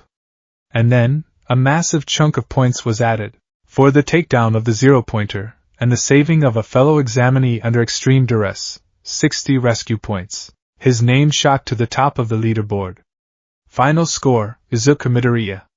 Combat points 0. Rescue points 60. He had become the number 1 ranked examinee without throwing a single punch. He had proven that a hero's greatest weapon wasn't their fists, but their mind. And their heart. A short distance away, Bakugo stared at the fallen 0-pointer, then at Deku, the collapsed, pathetic-looking nerd. He had seen the whole thing. He had seen Deku directing people, commanding them. He saw Ada and the zero-gravity girl working with him, following his insane plan. He hadn't landed a single blow, yet he had defeated the biggest enemy on the field. He hadn't cheated. He had just changed the rules of the game. A complex, unfamiliar emotion churned in Bakugo's gut. It was still rage, but it was tinged with something else now. A sliver of confusion. A tiny, grudging kernel of respect. He didn't have a quirk, but what he did have was no cheap trick. It was a power all its own. As Recovery Girl's medical bots began to swarm the field, Izuku looked up, his vision blurry with exhaustion. He had passed. He was going to UA. He and the machine in his head, the ghost and the supercomputer, they were going to be a hero. The user had been debugged. Now the real work could begin. The first few weeks at UA were a whirlwind of managed chaos. Izuku Midoriya, the boy with a supercomputer for a soul, was no longer just a student, he was a phenomenon. His unprecedented performance in the entrance exam had made him an object of intense curiosity among his classmates in Class 1A. They didn't know the full story, of course. The official record, heavily redacted by Nizu, stated that he possessed a unique, unnamed analysis-type quirk. But the rumors were wilder. Some thought he had a technopathy quirk, others a low-level precognition. Bakugo just scowled and called him a cheating nerd. A label that had lost some of its old venom, and was now tinged with a confusing mixture of anger and bewilderment. Izuku, for his part, tried to keep his head down. He was learning to function. The constant data stream from ATLAS was still there, a ceaseless hum beneath the surface of his thoughts. But he was getting better at filtering it. He could hold a conversation with Uraraka and Ida at lunch without ATLAS, analyzing the nutritional content of their food or the structural integrity of the cafeteria table. He had built the first of many mental firewalls. His classmates were a living library of data. He sat in class, ostensibly listening to present mixed English lesson, but ATLAS was quietly cataloging. Subject, Shoto Todoroki.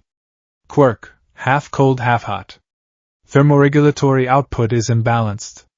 Left side consistently radiates heat at a low level, while the right side actively absorbs it. Significant emotional suppression detected.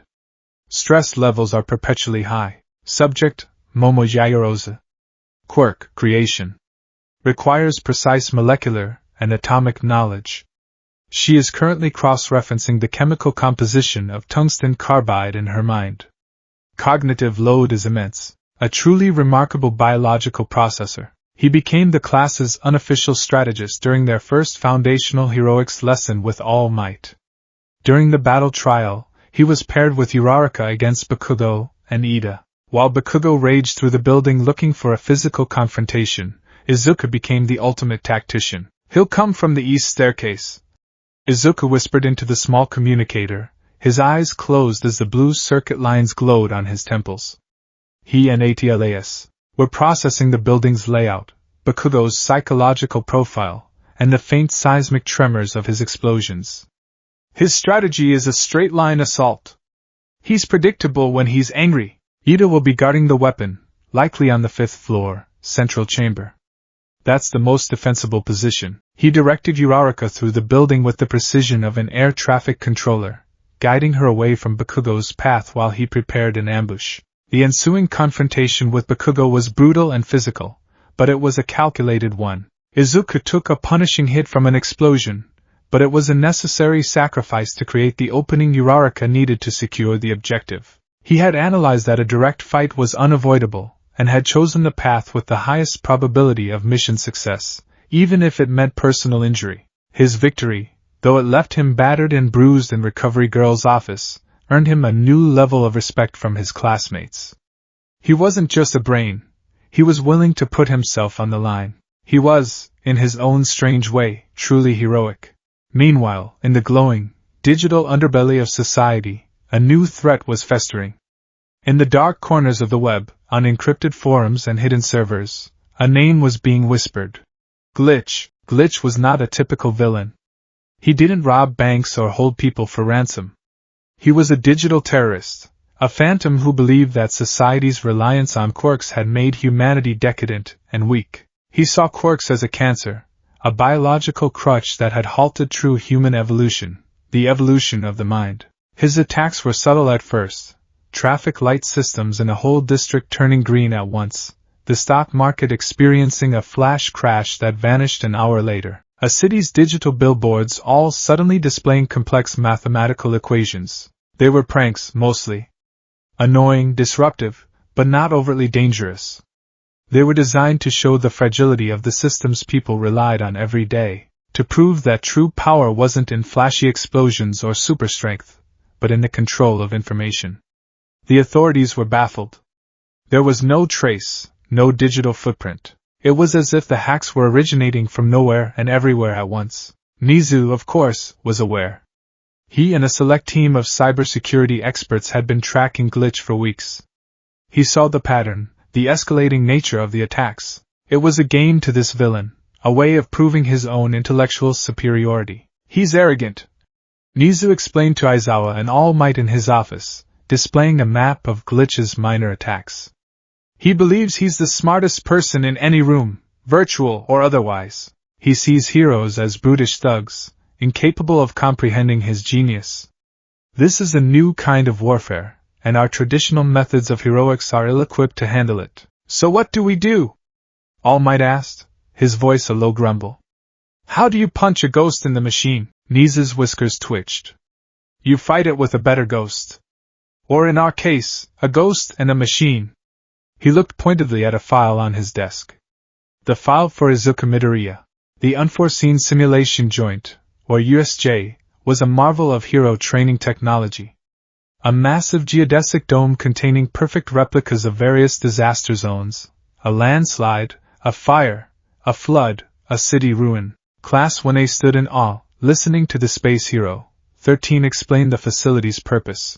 Izuku was taking it all in, but Atlas was, as always, working in the background. Facility analysis. USJ is a self-contained ecosystem. Power is supplied by a dedicated geothermal plant. Communication systems are routed through a hardened, proprietary network. Intriguing. The system architecture is robust, but there are theoretical vulnerabilities in the primary network hub located beneath the central plaza. Izuku tried to push the analysis aside. This was a rescue training exercise. He wanted to focus, to be a student. Then, the lights flickered and died, plunging the massive dome into the dim twilight of its emergency lighting. The fountain in the central plaza sputtered and ceased. A swirling dark purple mist, like a wound in the fabric of reality, opened up at the base of the stairs. Aizawa's entire demeanor changed in an instant. The lazy, tired teacher vanished, replaced by the hardened pro-hero. 13. Protect the students! He barked, pulling his yellow goggles over his eyes. This isn't part of the training. Those are real villains. Figures began to pour out of the purple mist.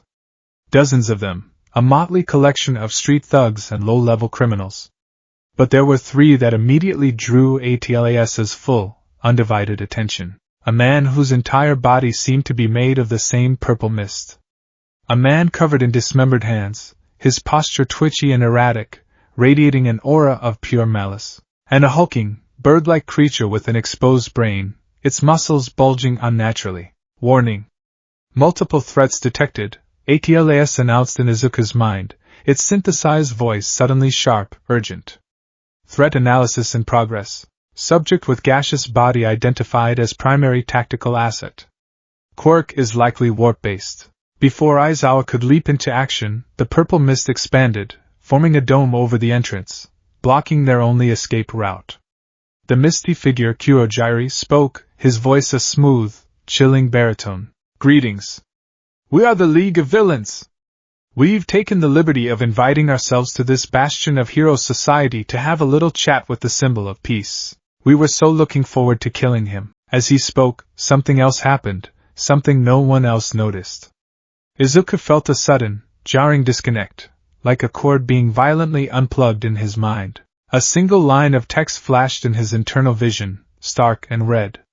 Critical alert, external network connection severed. All access to island servers, hero networks, and public internet offline, now operating on local node only. The realization hit Izuku with the force of a physical blow. The attack wasn't just physical. It was digital.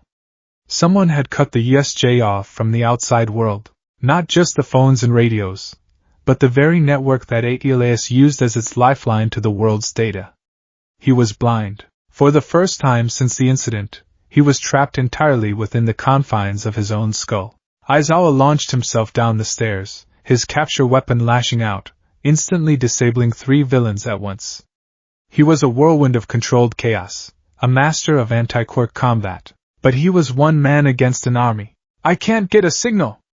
Ida shouted, his hand to his ear. We're completely cut off, Kurojiri chuckled, a dry, rustling sound. That is by design. One of our associates has ensured that your cries for help will fall on deaf ears. Now let us scatter you and greet you individually. The purple mist surged, enveloping the students. Izuku felt a sickening sense of vertigo, the world dissolving around him. He squeezed his eyes shut. When he opened them, the central plaza was gone. He was standing in knee-deep water, the ceiling of the dome high above him looking like a stormy sky. He was in the flood zone. He wasn't alone. Azuri Tsuyu and Mineta Minoru surfaced beside him, sputtering. Environment, shipwreck simulation zone, Atlas reported, its voice sounding strangely contained, smaller, without its usual access to meteorological and satellite data. Local analysis only. Water temperature, 18 degrees Celsius. Salinity, normal. Multiple hostiles detected in the water. Villains with aquatic quirks began to circle the small shipwreck they were clinging to. One, a shark-faced man, grinned, showing off rows of needle-like teeth. Mineta started screaming, tears and snot running down his face. We're going to die! We're going to be eaten by fish freaks. Tsuyu, ever the pragmatist, put a finger to her chin. We need a plan, Karo. Izuku's mind raced. He was cut off, blind, and his greatest weapon was crippled. He couldn't access data on these villains. He couldn't predict their moves based on past criminal records. All he had was what he could see, and the local processing power of Atlas. Okay, Atlas, he thought, forcing a semblance of calm. Local analysis only. Scan them. Quirks, weaknesses, anything you can get from direct observation. The blue circuits on his skin flickered to life. His vision zoomed in on the circling villains. Data overlays appeared, but they were different now. Less certain, filled with probabilities instead of facts. Shark-face subject. Quirk appears to grant enhanced swimming speed and strength. Gill structures are visible. Weakness. Likely vulnerable to attacks targeting the gills. Tentacled subject. Quirk provides multiple prehensile limbs. Weakness. Central body mass is a large, unprotected target. He wasn't a god anymore. He was just a boy with a very, very smart internal monologue. He had to rely on his own analytical skills, the ones he had honed in his notebooks long before ATLAS ever existed. The machine could provide the raw data, but he had to form the strategy. Azuri-san, Izuku said, his voice steady. Your tongue. How strong is it? Strong enough to support my own weight, Karo. And it's pretty long. Mineta-kun, your quirk. Those balls on your head. They're super sticky, right? How many can you make? An endless amount. Mineta wailed. But they make my scalp bleed if I pull too many. An idea, insane and desperate, began to form. A plan born not of perfect data, but of human ingenuity. Okay, Izuku said, taking a deep breath. Here's what we're going to do. He explained the plan in a rapid, hushed voice. Mineta would throw as many of his sticky balls into the water as he could. They would float on the surface, creating a minefield. Then Izuku would. You're going to do what? Mineta shrieked. A massive whirlpool began to form in the center of the water, the villains converging, preparing their final assault. It was now or never. Izuku looked at Tsuyu. Can you trust me? She looked at him, her large, expressive eyes unwavering. You got us through the entrance exam, Midoriya-chan. Karo. I trust you. That was all he needed. Now, Mineta-kun! With a cry of terror, Mineta started ripping the purple balls from his head, flinging them frantically into the water. They bobbed on the surface, creating a dense, sticky patch. The villains, confused by the strange tactic, slowed their approach. Okay, Azuri-san! Izuku yelled. Get ready! He took a running start across the deck of the half-sunken ship. Warning, ATLAS cautioned. This course of action carries a 78% probability of significant physical injury. I know. Izuku thought back, and jumped. He soared over the water, directly towards the center of the swirling villains. As he flew, he flicked his finger, a move he had seen All Might do 100 times, a pale imitation of a Delaware smash. But he wasn't aiming at a villain. He was aiming at the water. A small shockwave, barely a puff of air, erupted from his fingertip. It struck the surface of the water, creating a small depression. But it was enough. The controlled force, combined with the whirlpool the villains had created, caused the water to surge violently downwards, pulling all of them, and all of Mineta's sticky balls, into a single, chaotic point. The Sharkman roared as two of the purple spheres slapped onto his gills. The tentacled villain found his limbs hopelessly tangled in the sticky mess. The villains were pulled together, a writhing, panicked mass, stuck to each other by Mineta's ridiculously adhesive quirk. Izuku hit the water, the cold shock stealing his breath. He surfaced, gasping, just as Tsuyu's long, pink tongue shot out, wrapping securely around his waist and yanking him back towards the ship. They landed on the deck just as the villains, now a single, giant, sticky ball of failure, were spat out of the dying whirlpool. They stared, breathing heavily. They had done it. That was awesome! Mineta sobbed, blood trickling from his scalp. A good plan, Midoriya-chan, Tsuyu said, giving a small, frog-like smile. Success, ATLAS stated. Probability of victory was calculated at 17.3%. The human element of unpredictable, seemingly illogical tactics appears to be a significant variable. Back in the central plaza, the situation was dire. Aizawa, despite his incredible skill, was being worn down. His erasure quirk was powerful, but it required line of sight, and he had to blink. The man with the hands, Tamura Shigaraki, had figured this out. He watched, scratching his neck with a manic energy, as Aizawa was finally overwhelmed by the hulking beast, the Noma. The creature was a monster of raw power. It caught Aizawa's fist, breaking it. It slammed him into the ground, shattering his goggles and fracturing his skull. From the top of the stairs, 13 was trying to use their quirk, Black Hole, to suck up Kurogyri. But the warp villain was too clever, using his own gates to turn the hero's power against them, grievously injuring them.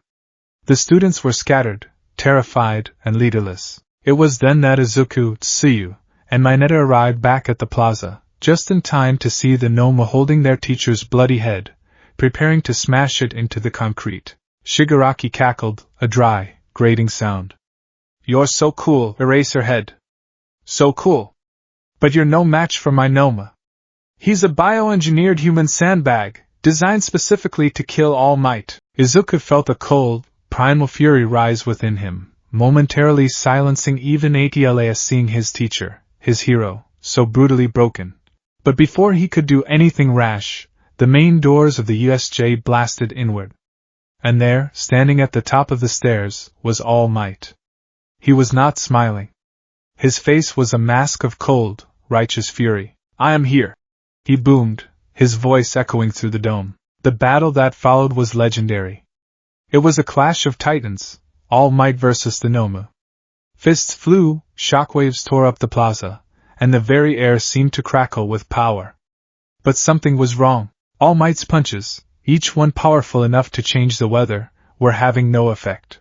Analyzing Nomu, Atlas whispered in Izuku's mind, its processes running at full capacity. The circuits on his skin glowed brightly. Physical composition is highly abnormal. Muscle density is off the charts. But the primary ability, it's absorbing the kinetic energy. It has a shock absorption quirk. All Might was trapped, the Noma's massive hands digging into his sides, its grip like steel. Blood trickled from the hero's mouth. His time was running out. Izuku watched, his mind a maelstrom. All Might couldn't win with brute force. The Noma was his perfect counter. But if it could absorb shocks, what were its limits? "Atlas," Izuku commanded. "Run a simulation. Shock absorption isn't shock nullification. There has to be a threshold. A breaking point, processing. The quirk likely distributes kinetic energy throughout the body mass. However, like any system, it cannot handle an infinite load. To overwhelm it, one would need to deliver a series of blows faster than the energy can be distributed. More than 100% of his own power. More than 100%. Go beyond. Plus ultra. All Might needed a distraction, an opening. And Izuku was the only one who could provide the plan. Suddenly, a blur of motion.